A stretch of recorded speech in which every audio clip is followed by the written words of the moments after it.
Takes a minute to get going for that first class, sorry.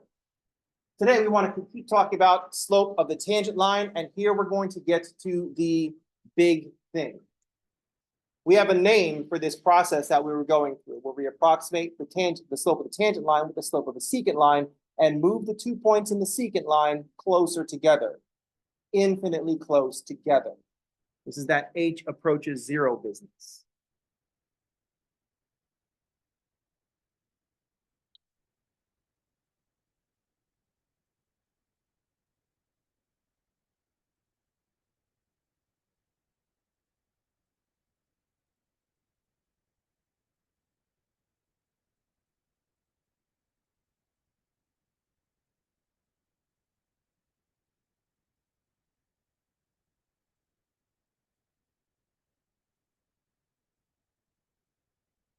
This is the word that we're going to use for slope of the tangent line, derivative.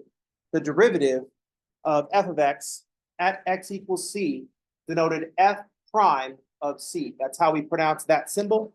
We say f prime of c.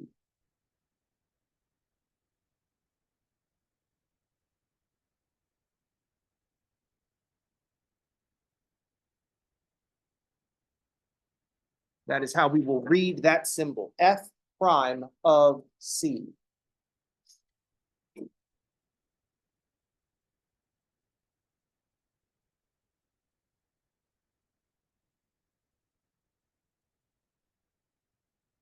F prime of c is the limit as h goes to 0 of f at x plus h.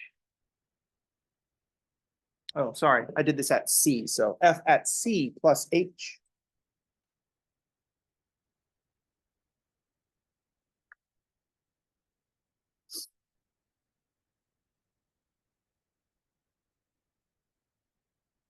Minus f at c divided by h.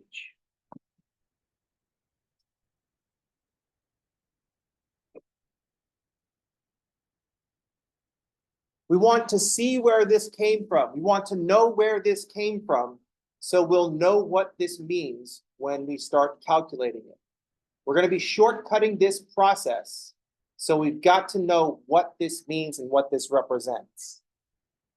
We want to see in this calculation that we are finding the slope of a secant line and using it to approximate the slope of the tangent line. Up at the top, we see the delta y. In the bottom, we see the delta x. So we don't see the complete delta x, but down in the bottom is a c plus h minus h. And we just simplified that. C plus h minus, I said h. Okay.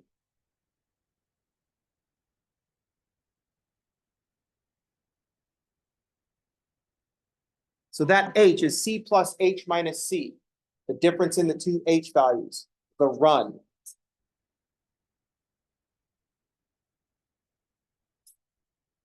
Up in the numerator is where we see the rise. F at c is the point we're interested in. F at c plus h, the function, a little ways away.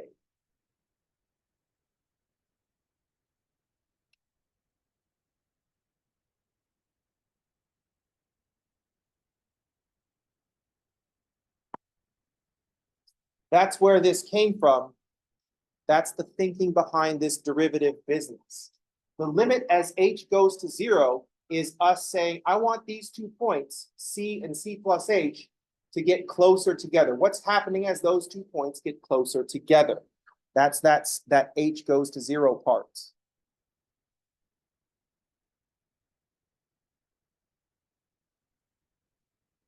H cannot equal 0.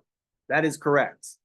If you're looking at this h all by itself, it's like we're going to get close to 0, but h can't be 0. Otherwise, we divide by 0. And then we have 0 over 0, and we're like, I don't know what that is. At least it's indeterminate, not undefined, so still very dangerous. Make believe the best.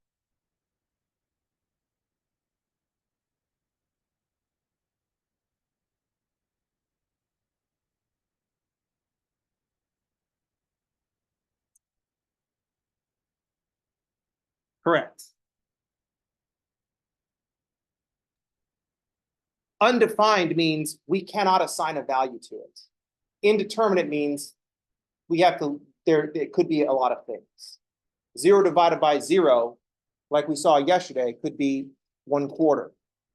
The second problem from yesterday, the second problem, we were finding the slope of the line tangent to the curve x squared when x is -2. In that case, 0 divided by 0 was -4. But it could be that we have other cases where 0 divided by 0 is 0, or 0 divided by 0 is undefined. But if we make the numerator constant, like 1 divided by 0, that is just straight up undefined. Do not pass go, do not collect $200, undefined, full stop. Whereas 0 divided by 0 is like, oh, well, what do you want it to be?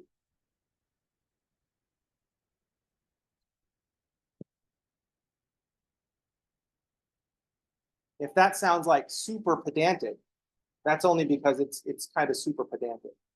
But you're in a math class, you should expect that kind of thing. So in this problem, I want you to see the thinking that went by in this expression, even though I haven't defined what a limit is. Because I'm still waving my hands at it today. Maybe next week.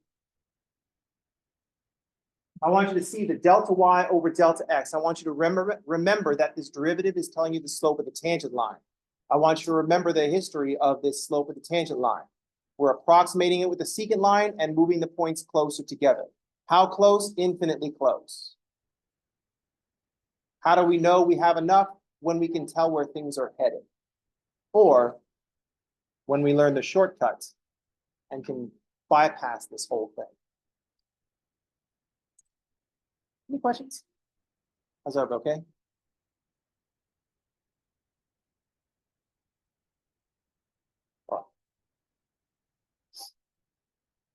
So I do want to talk about a shortcut. Oh, we can also, you create a derivative function by, instead of concentrating at one point C, by just doing this at every point X. So we can also make the derivative function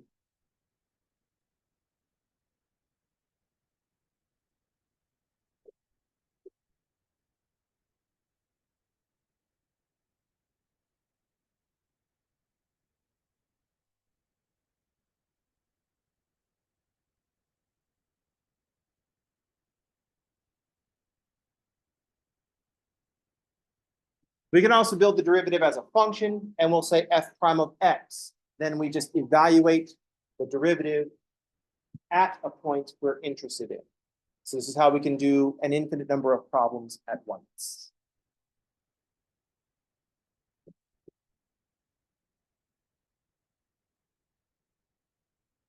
This derivative is the slope of the tangent line. So with this, we can build the equation of the line tangent to a curve at a given point. So with this, we can say the equation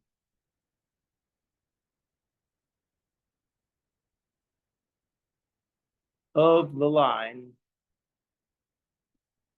tangent to f of x at x equals c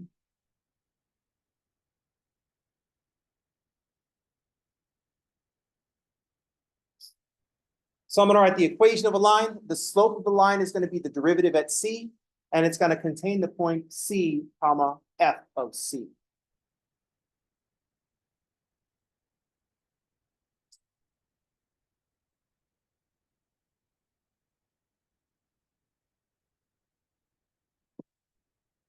So when I say the equation of the line tangent to the function at this point x equals c, I'm giving you half of the point. The function is giving you the other half of the point. So this is the point.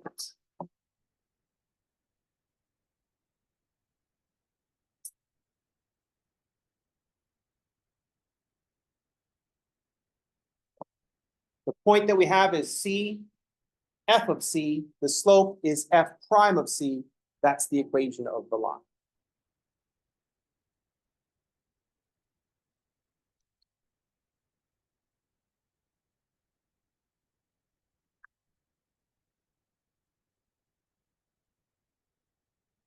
Any questions?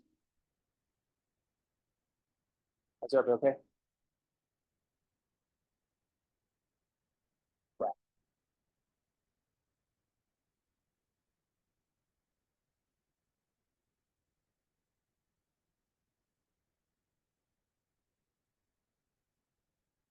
Let's do a dangerous maneuver. I know I've seen that some of us are having trouble accessing the textbook. I don't know why that is. So I've never had it where you can get into the problems and do the problems on Canvas, but not access the textbook on the Canvas. Every semester, Canvas comes up with some other way to confuse me. And I think it's the computers taking revenge for me shit talking them all the time. So, oh well. I'm not going to start being nice to computers just because I want them to treat me better. You know what I mean? It's not how it works. All right.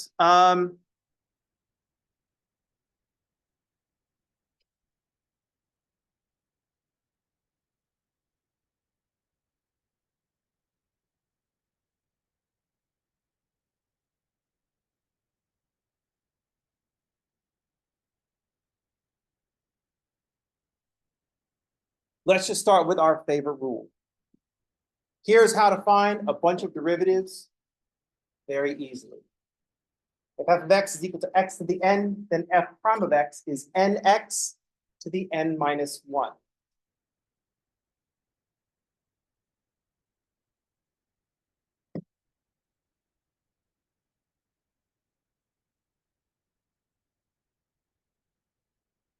This is what we would find out if we took x to the n and plugged it into our derivative formula.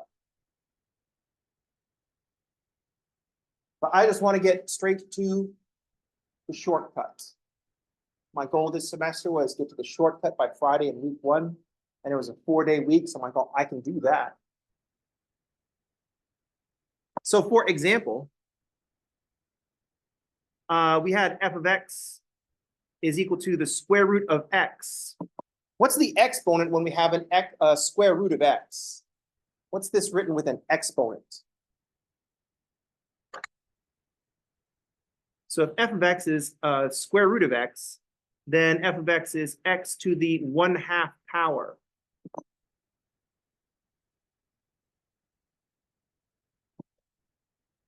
Radicals are exponents. The denominator is the index. Said that backwards. Radicals are exponents. The index is the denominator of the exponent.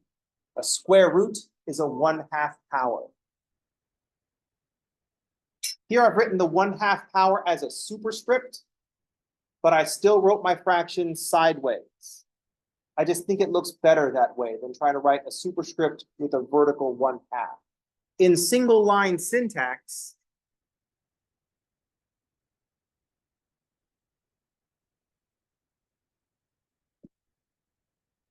we use that little up arrow, shift 6.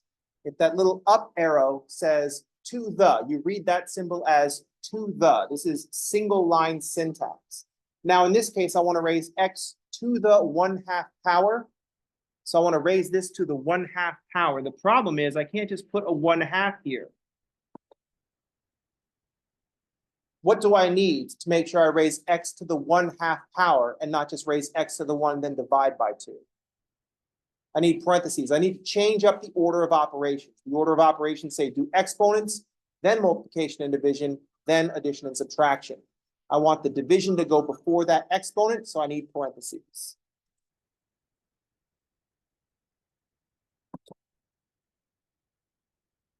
The important thing here is that we've identified the power of x. X is being raised to the 1/2 power, so n is 1/2 in this case. So if f of x is the square root of x, or x to the 1/2 power, then f prime of x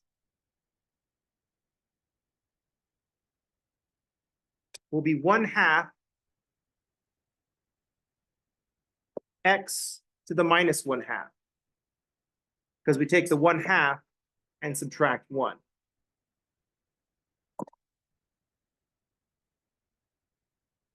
There I've written it as a superscript, and the superscript is acting as parentheses. I don't need parentheses around the 1/2 because this says 1 divided by 2, then subtract 1.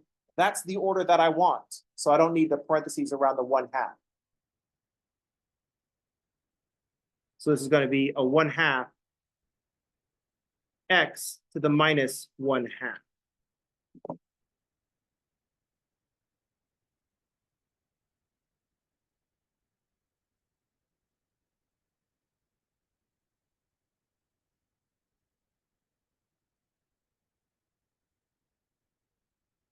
If you don't like being handed a function with radicals and responding with negative exponents, then you can put this back into radical notation. The negative 1/2 puts the x to the 1/2 in the denominator. The 1/2 exponent is a square root. So we could write this as 1/2 square root of x.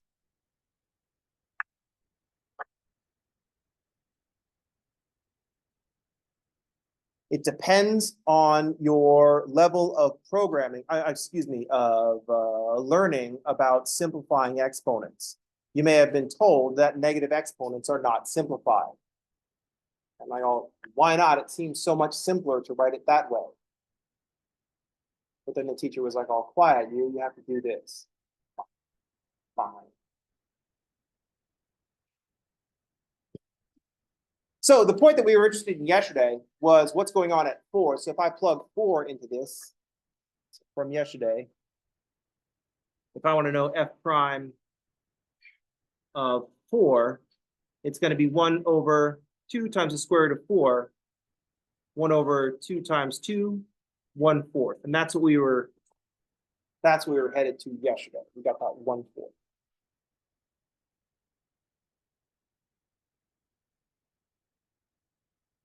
Any questions? We like this because it's simple.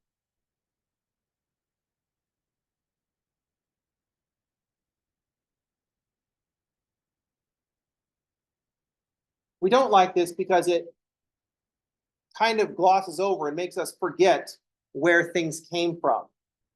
And when I say we, I mean me. Y'all are going to like this because you're the ones doing the work. And so you have to find these derivatives. This is the thing that you want to do to find those derivatives. Then I'm like up here, it's like, oh, hey, don't forget where that came from. And you're like, oh, we won't. We'll totally remember that.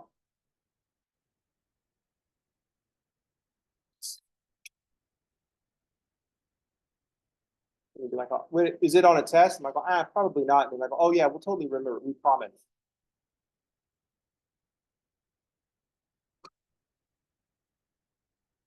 So this is super useful, and we're going to get lots of mileage out of this. Another example,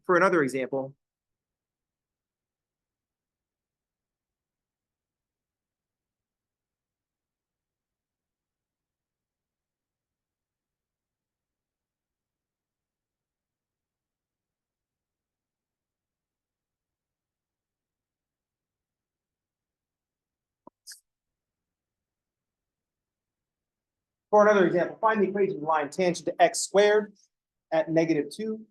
We saw from our numeric calculations that the slope is going to be -4, but we can now use our fancy derivative shortcut to get at the slope faster without having to do a bunch of secant lines and see where things are headed. So first of all, we need a point. I'm going to leave off orange, green. So if x is equal to -2, I also need the other points. Y0 will be g of -2, -2 squared, 4.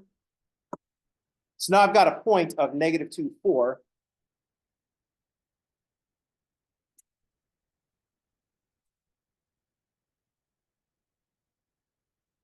And for the slope,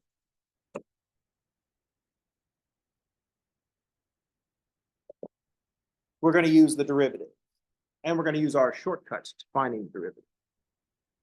So g of x is x squared, so g prime of x, the exponent is 2, so it's 2x to the 2 minus 1, 2x to the 1. We don't write the 1, we're cool. 2x.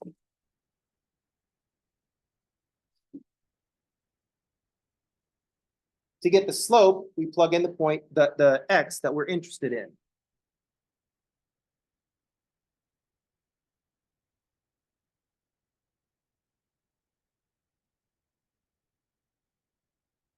Now we've got all the ingredients that we need to write the equation of a line. We've got a slope -4 and a point -2, 4. So y equals y naught plus m times x minus x naught.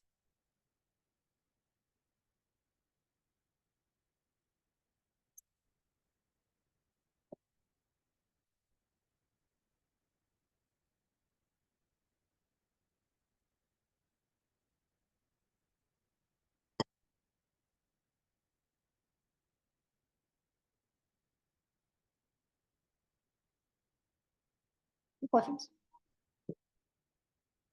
How's everybody okay?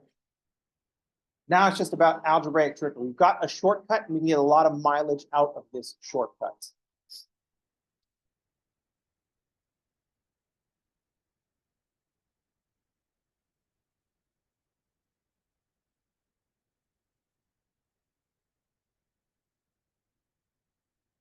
The idea is going to be, can we write powers of x? If I've got 1 over x to the -3, what is the exponent on the x? What is n for the purposes of our derivative shortcut? This is x to the what power? Not 1/3. 1/3 would be a cube root. That would be a radical one. Here, the 3 is in the denominator. What's a 3 exponent in the denominator look like if I move it into the numerator? What happens to the exponent? I almost gave it away by saying what happens to the sign of the exponent. So we could write this as x to the -3.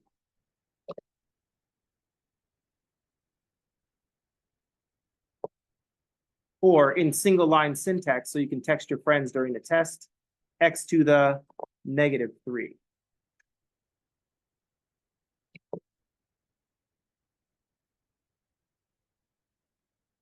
Technically, that's a negative, not a subtraction. I don't know if you think this looks bad or if it doesn't look bad. If you want to make it look better in the single line, you might say x to the -3. It also depends upon your level of programming, how much you had to put parentheses around negative numbers when you were growing up.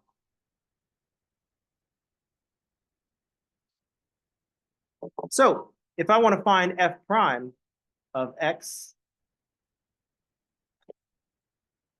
it's n times x to the n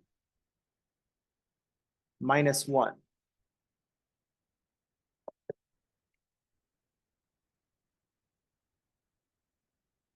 -3 minus 1 is -4.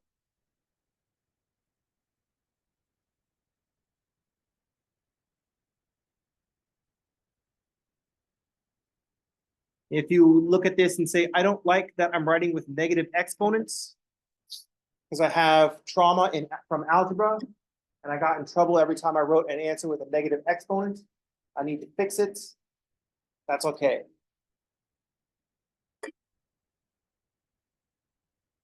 We all have different levels of mathematical trauma in our past.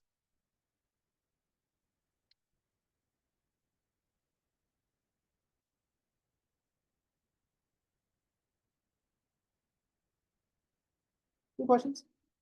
Comments? Snyder mark?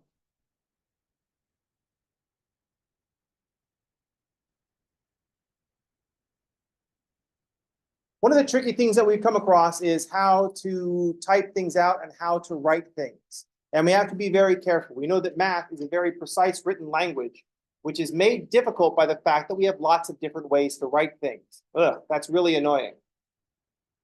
When you have a precise thing that has lots of different expressions. So we could express this in single line syntax by saying -3 divided by x to the 4th power.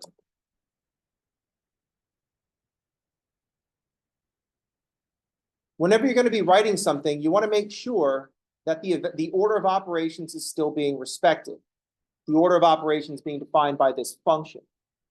The first thing that should happen here is that x gets raised to the fourth power, then it becomes the denominator of 3. In this order of operations, I've got this division and the exponent. The x gets raised to the fourth power first. So I don't need parentheses around the x to the fourth.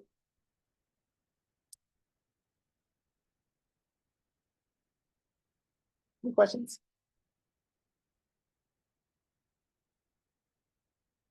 We can also, if we have this negative exponent, we might write this as negative 3x to the negative 4, which is technically okay. I think it looks a little trashy when you have exponents that are negative in single line syntax. So maybe you prefer x to the parentheses negative 4. Some of you look at that and say, oh, that looks trashy with all those extra parentheses. I would never do that. Any questions? You got to make sure that your expression still is what you think it is or what you're trying to communicate. Got to make sure your expression still expresses the thing what you're trying to communicate. One of the places that we run into some problems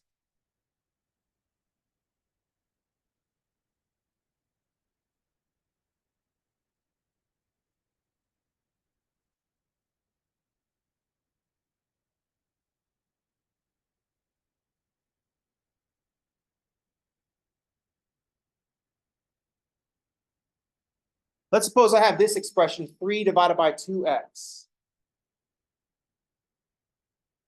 So in the previous one, I had 3 divided by x to the fourth power. I had two different operations. I had a division and I had exponents. In this case, I have two copies of the same operation. I've got multiplication and division. Those are at the same level in the order of operations. So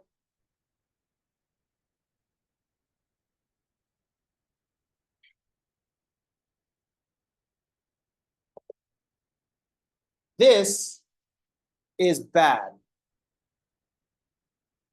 Most of the time, if I put this in front of you, you would read the x in the denominator, right? How many of you are looking at these two expressions saying same expression? How many of you are looking at that and saying same expression? The problem is not everybody will look at that and say same expression. That makes it bad. That's bad notation. You need notation. This is a precise language. You need notation that leaves no uncertain terms or factors. Everybody has to read it the same way. So what do I have to do to make this clear? How do I make everybody read that x in the denominator? Now the x gets multiplied by the 2, then we 3 divided by the 2x. How do we assure that everybody will see the 2x in the denominator? Parentheses around 2x. The parentheses say, make sure you do this first. If you're looking at those parentheses and saying, are those really necessary? That's your answer right there. The fact that you just have that question. Because not everybody will read it that way. Does that make sense? It has to be something that we all agree on. Now this leaves no doubt as to what the order of operations is. Any questions? You'll see this happen on the social medias. Someone will put an order of operations problem. And they'll be like, oh, can you solve it? First of all, that's terrible phrasing. You're trying to simplify or evaluate the expression, not solve an equation. Solve is a verb that we go with equations, but that's just me being super pedantic. The most famous one that I can recall right now is this one. I think you recognize it. Does everybody know what I'm going to write next?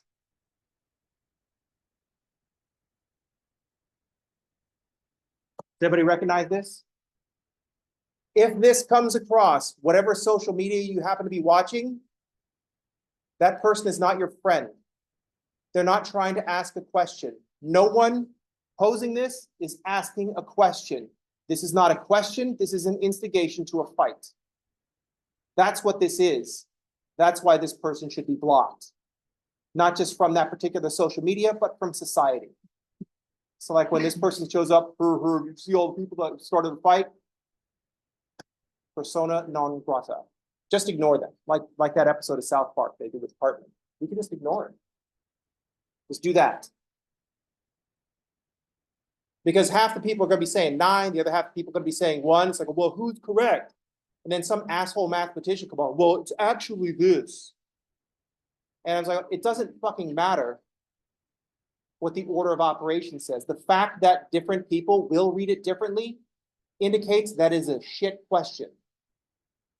That's the bad part about this question. Not that it's confusing, not that it's deliberately posed to start an argument in the comments. This question is meant to divide. I mean, like literally, but I mean like divide us and get us to fight. This person needs to be blocked and shunned from society.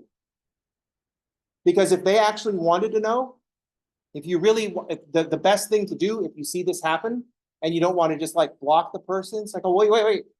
What do you mean? Do you mean 6 divided by 2 times 1 plus 2? Or do you mean 6 divided by 2 times 1 plus 2? Just be like, oh, I'm not sure. What are you asking here? Is it, which one of these is it? Because if it's this first one, 6 divided by 2 is 3 times 3, then the answer is 9. But if it's the second one where you want to divide by this whole thing, kind of like an old school division, like this used to mean like divide by everything what comes after it, right? Then that's an older read on how this works. But then it'd be 2 times the 1 plus 2 is 6. 6 divided by 6 is equal to 1. So which one were you asking about? That's the correct way to respond to this question. It's the same way as if your friend or someone in your presence says a racist joke, just ask them to explain the joke. Why is that funny? Could you explain that to me? And then they'll be like, oh, you know what I mean? This is a bullshit question. It's just trying to get you in a fight. Don't fall for that shit. Write your expressions precisely. How's everybody okay?